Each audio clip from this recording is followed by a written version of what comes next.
So at the end of our course, the logical question is, where are we going from here? What's next?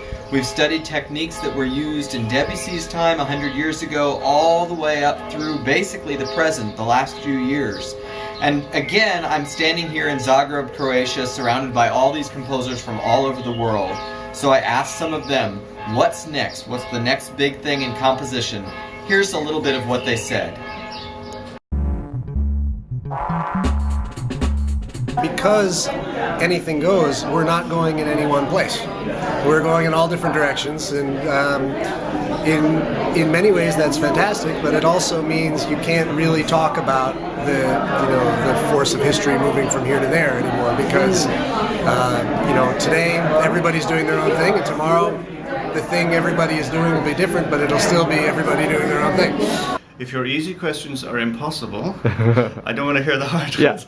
Yeah. I think composers have to be aware and to listen to the world as it is, and maybe just try to deliver testimonies. And I think as long as these testimonies are genuine, I think this is the only way to go, just inside the people. And I think as long as you have a history of culture, society, there will always be some work to deliver. Where are we going from here? What's next? What's the next big thing in composition? We have to see. It depends on you. You have to surprise us. Why did you say that was an easy question? We don't quite have that sense of we're all in it together trying to make some point about music. I'm just trying to make a piece that sounds good.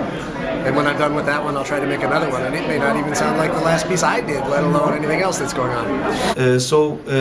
Maybe this is the positive thing for the future, that the discrimination between composer and performer would be melted down again as it was once. For the wrong reasons, the right things will happen. I think we'll get back to more of a bottom-up perspective instead of a top-down perspective on new music. I think more and more of the responsibility for new music has to land on musicians and composers together. And I think that we have to get back to a point where musicians have to want to do what they're doing on stage, no matter what the music is. I think we've gotten away from that, or we got away from that about 50 years ago, and it's only now that we're starting to make it organic again. And I think we're going to be in a situation with somewhat smaller ensembles that are much more flexible, but do what they want to do. And I think that is the development that's going to take place for economic reasons, which are the wrong reasons, but it's the right way to go. Yeah, no, I'd have to pause and turn off your... I speak to whom? I just address everybody. Yeah, sure. Okay. I always insist on a composer should be a musician as well. In a composition there should be music, and maybe in the long way around we are getting back to the idea of music as a common thing. When I said that there are many scenes, and for the young composer it's nice and simple, you just go and choose the scene you want and resonate in that chamber. Obviously from an analytical standpoint it's very tricky, because the goal of musicology and analysis is almost to be judge and to say what is good and what is not good. And this is getting harder and harder the more contexts there are. Now, after all these new happenings in our modern age, I think maybe we have to go back to try to make ourselves really individual. So individual can be just one person or one nation or one culture or something. So we may be able to try to look back from look back to our heritage and see whether there's anything we can develop onto that to make ourselves unique or special, or try to not to merge with everybody so that we have only one type of music or one kind of language in the world. So I think this is quite important. Now, I'm sorry, I've gone back to the previous question. So remind me to... Let it keep rolling.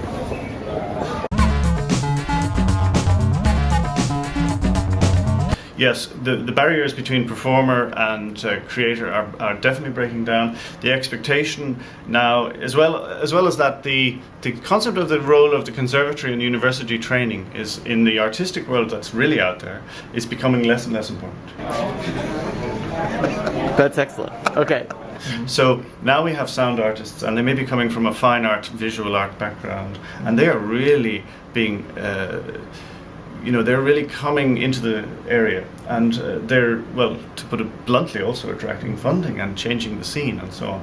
So much more radical ideas seem to be now entering, and it's very much a period of change, because what I mean by radical ideas are things like what sort of John Cage presaged about the division between the audience as well. The audience as well as the performer is now expected to be creative, maybe, almost. At any rate, there's a sort of utopic idea that is if you have a submission to a funder and it sounds all like this, they get excited. If you have a submission that says, I'm going to have some musicians reading from a score in a concert hall, they go asleep and they don't give you any money.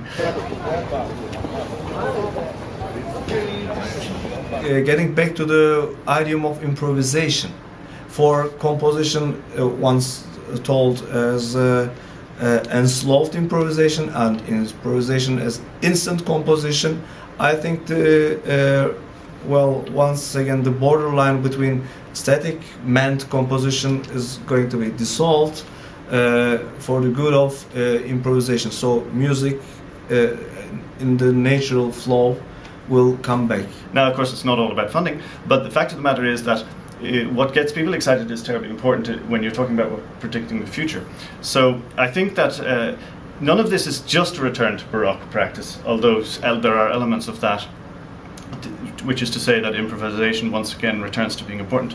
Being a musician should always be important, and in fact I think in my vision of the future it's going further away from being a trained musician, if anything, and I don't think that's good, by the way. The next big thing will be increasing fragmentation, increasingly fast rate of change of what's in, what's out, what's fashionable, what's not, and probably, I hope, a strengthening of the conversations between genres. Okay, the second Don't trust this man. I don't know if this is helpful or relevant, but I was in parts of CUNY in New York, and the students were sort of giving a vision of Europe that I felt was out of date or whatever, and so it might be worth addressing this. I feel there may be a perception in the States that Europe is still stuck in a sort of conventional avant-garde, as we say, with a deliberate German accent, or what you might call a pointillistic style and things like this. But in fact, Europe is very against dogma, really, and it's so changed from the 1970s. I think it's important to realize that. Well, indeed. I think we have to just to be as Yes, we have. I think. So right near the end of the text, A different idea of how broad. This is rubbish, so please delete this. But I've just dangled half a sentence at you.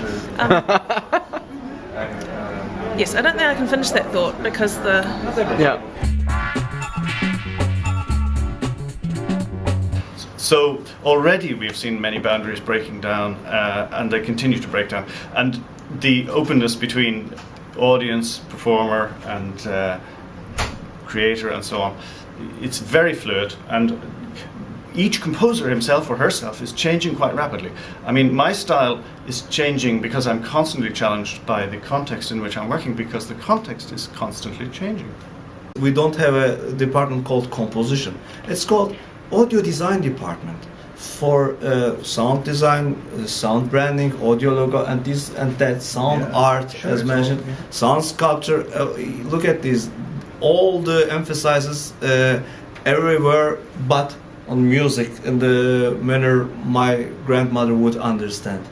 to know where it can go. I think it can go anywhere, and I think this new tonality and then also new currents. I mean, if they have something that's living, it will be accepted and continue. So I'm really faithful in it, and I think we always find new things, and I think it's always surprising.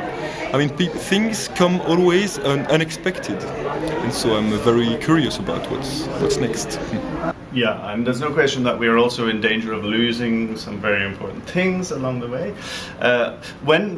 When we read books and statements like this, it's you have to remember that when you read something like that, it gives you the impression that you can do something about it, but in fact you can't. We don't need to worry about the future because it's going to happen whether we worry or not. You must know this famous American quote, "What is history? It's just one damn thing after another." And the history of music is going to turn out to be one damn thing after another. I can definitely predict that. You got all that on tape, didn't you? Thank you very much. My students will love you.